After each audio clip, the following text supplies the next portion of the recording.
जय गणेश दर्शक मित्रों वीटीवी विशेष रजूआत भविष्य दर्शन कार्यक्रम में હું શાસ્ત્રી મુકુંદ પંડ્યા આપ સર્વ દર્શક મિત્રોનું હાર્દિક સ્વાગત કરું છું। દર્શક મિત્રો રોજબરોજ આપણે અલગ અલગ સબ્જેક્ટ ઉપર અલગ અલગ વિષયો ઉપર વાત કરતા હોઈએ છીએ।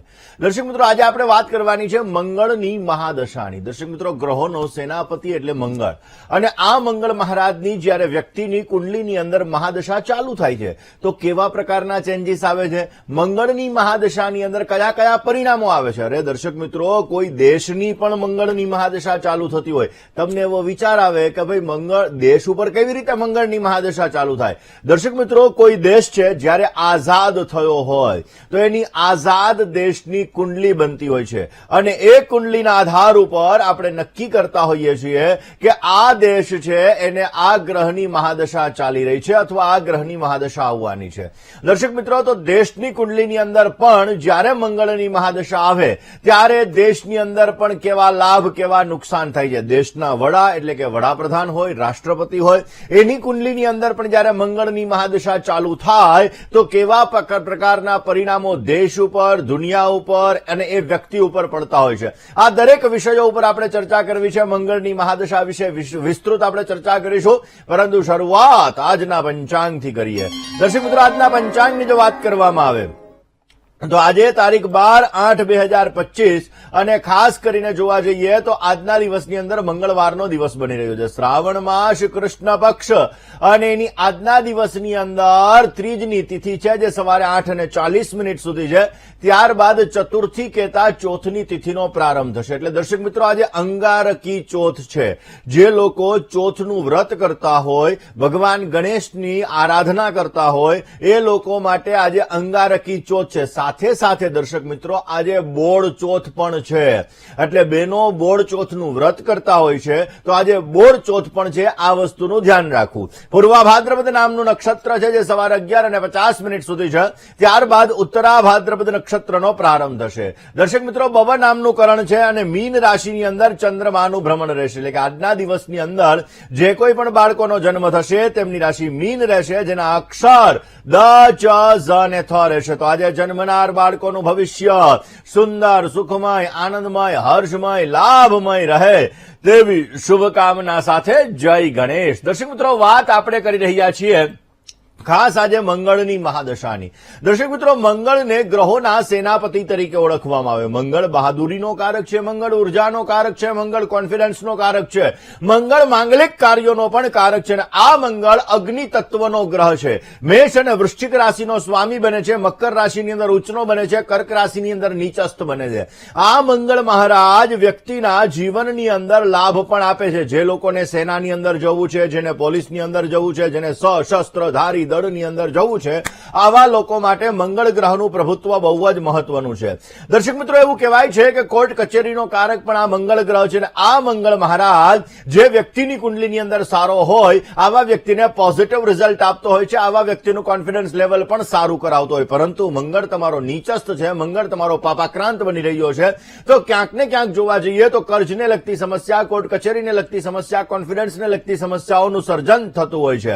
દર્શક મિત્રો મંગળ મહારાજ સરકારી દંડ એટલે કે કોઈ પણ વ્યક્તિનો મંગળ જ્યારે ખરાબ હોય ત્યારે સરકાર તરફથી એને સમસ્યાઓનું સર્જન થતું જણાય। મંગળ જ્યારે તમારો ખરાબ હોય ત્યારે ચોરીનો ભય પણ વધી જાય। મંગળ તમારો ખરાબ હોય ત્યારે આગજનનીના બનાવો પણ બનવા લાગે। મંગળ ખરાબ હોય તો શત્રુને લગતી સમસ્યા, પિત્તને લગતી સમસ્યા, ચામડીને લગતી સમસ્યાઓ, આ બધી વસ્તુઓ મંગળ ખરાબ હોય ત્યારે બનતી હોય છે। હમણાં જ દર્શક મિત્રો આપણે જોયું કે સિંહ રાશિ એટલે કે અગ્નિ તત્વની રાશિની અંદર મંગળ અને કેતુ આ બંને ગ્રહો બિરાજમાન થયા ત્યારે આપણે જોયું કે ક્યાંક ને ક્યાંક પ્લેન ક્રેશની દુર્ઘટનાઓ ઘણી બધી જગ્યાએ બની। અમદાવાદની સહિત લંડન વગેરે વગેરે જગ્યાએ પ્લેન ક્રેશની દુર્ઘટનાઓ બની, અનેક જગ્યાએ આગજનનીના બનાવો બન્યા। તો આ બધી વસ્તુની અંદર મંગળ અને કેતુ, કારણ કે કેતુ મંગળ જેવું ફળ આપે છે અને અગ્નિ તત્વની રાશિ એટલે સિંહ રાશિ એની અંદર બિરાજમાન હતા એટલા માટે ભાઈનું અત્યારે મંગળ મહારાજ કન્યા રાશિની અંદર ચાલે છે।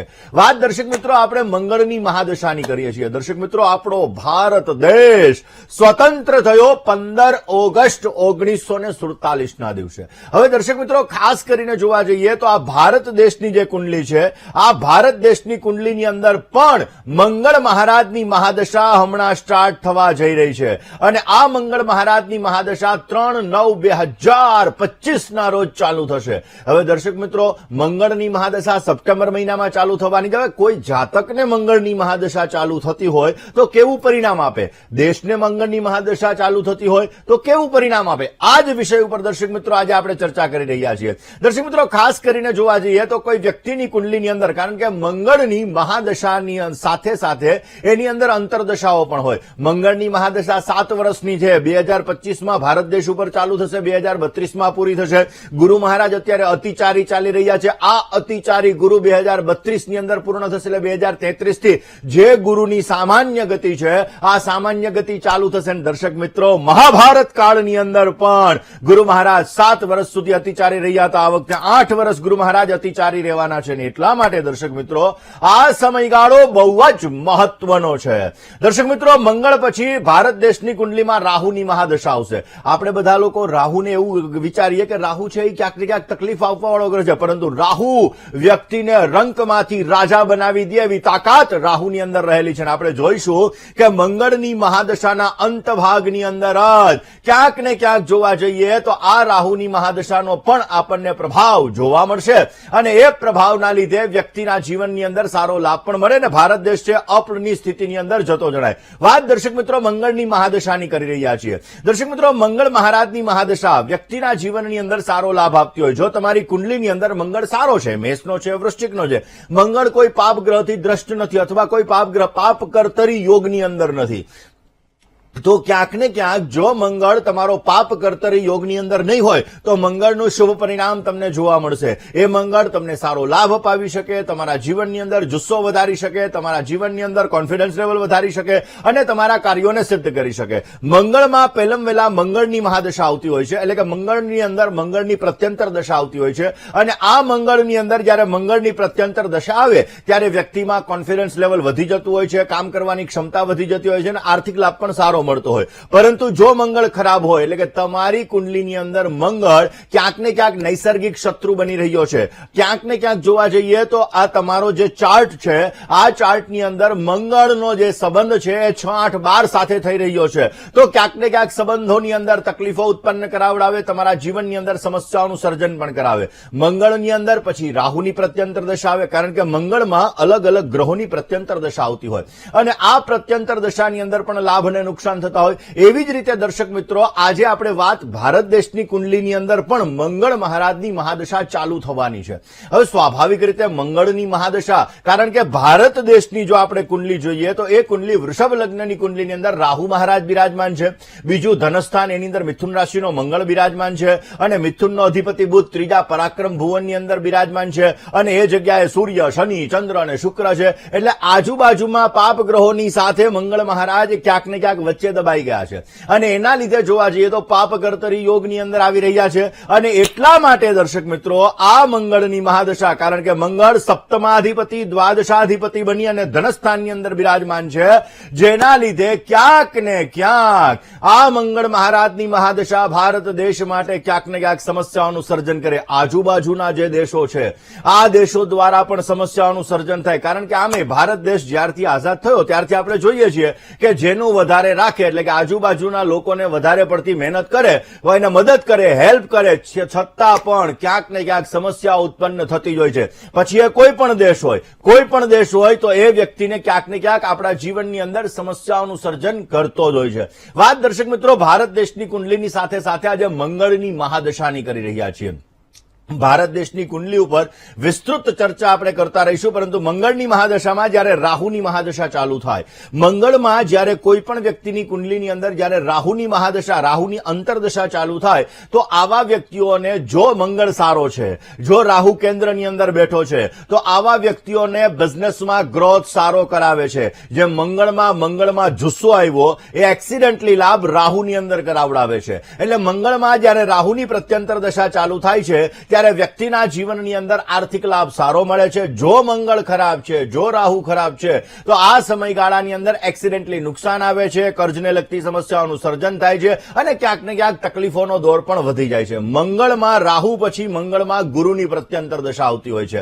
આ મંગળની અંદર ગુરુની પ્રત્યંતર દશા આવે ત્યારે 5મા, 9મા અને 10મા સ્થાનનો સ્વામી બનતો હોય તો પોઝિટિવ રિઝલ્ટ મળે, બાકી નેગેટિવ રિઝલ્ટ ક્યાંક ને ક્યાંક મળતું હોય છે. અને આવા વ્યક્તિઓના જીવનની અંદર જો ગુરુ ખરાબ હોય, ગુરુ પીડિત હોય, તો આવા લોકોને અપમાનનો પણ સામનો કરવો પડતો હોય છે. દર્શક મિત્રો, આ સંબંધ પેટને લગતી સમસ્યાઓ એટલે કે મંગળમાં ગુરુની પ્રત્યંતર દશા આવે ને તમારો ગુરુ ખરાબ છે, મંગળ ખરાબ છે, તો પેટને લગતી સમસ્યા, ડાયજેશનને લગતી સમસ્યાઓનું સર્જન પણ થતું હોય છે.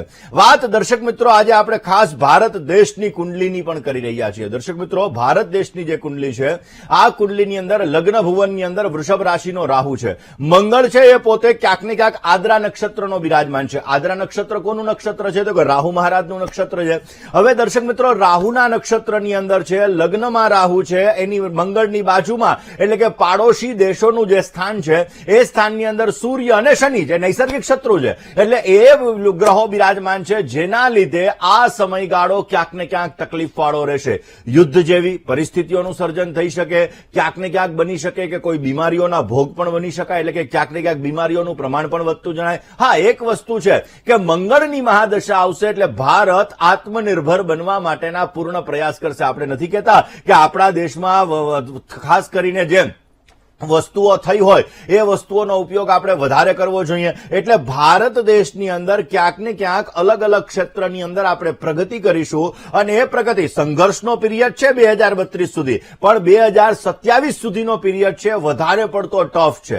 2027 સુધીનો પીરિયડ વધારે પડતો ટફ છે અને એ પછીનો જે સમયગાળો રહેશે એ સમયગાળાની અંદર થોડોક લાભ રહેશે. 2030ની અંદર પાછા પ્રોબ્લેમ્સો થોડા ઘણા ચાલુ થશે, પરંતુ 2030 પછીનો જે સમયગાળો આવશે, રાહુનો ક્યાંક ને ક્યાંક ભાગ ચાલુ થઈ ગયો હોય એવું લાગશે. એટલે કે ભારત ક્યાંક ને ક્યાંક પ્રગતિના પંથે ને આ પોતાના જીવનની અંદર એટલે કે ભારત દેશ છે એ દેશની શાખા અત્યંત વધતી જણાશે. દર્શક મિત્રો, આ જે ભારત દેશની કુંડલી છે એ મુજબ જોવા જઈએ તો આ સમયગાળો ક્યાંક ને ક્યાંક ટેકનોલોજી ક્ષેત્રની અંદર પણ સારો લાભ મળશે, ક્યાંક ને ક્યાંક જોવા જઈએ તો ફાર્માસ્યુટિકલ ક્ષેત્રની અંદર પણ સારો એવો લાભ અપાવડાવશે. આ સમયગાળાની અંદર શસ્ત્ર વગેરે વસ્તુઓ પણ આપણે બનાવી શકીશું અને ક્યાંક ને ક્યાંક આપણો દબદબો દેશ અને દુનિયાની અંદર વધતો જણાય. 2027 સુધીનો સમય થોડોક ટફ છે. આ સમયગાળાની અંદર મોંઘવારીનું પ્રમાણ વધતું જણાશે. ક્યાંક ને ક્યાંક દેશની અંદર રાજકારણની અંદર પણ ઘણા બધા ચેન્જીસ આવે, ઘણા બધા પરિવર્તનો આવે અને રાજકારણની અંદર પણ ક્યાંક ને ક્યાંક તકલીફોનો સામનો કરવો પડે. હા, આજુબાજુના દેશો છે એના દ્વારા પણ સમસ્યાઓનું સર્જન થઈને આ સમયગાળાની અંદર જો આપણે એકજૂટ થઈને રહીએ તો અવશ્ય પોઝિટિવ લાભ પણ મેળવી શકાય. દર્શક મિત્રો, આ સમયગાળો એવો એક સમયગાળો રહેશે કે આ સમયગાળાની અંદર કભી ક્યાંક થોડોક લાભ પણ મળી શકે અને થોડી ઘણી સમસ્યાઓનું સર્જન પણ થતું જણાશે.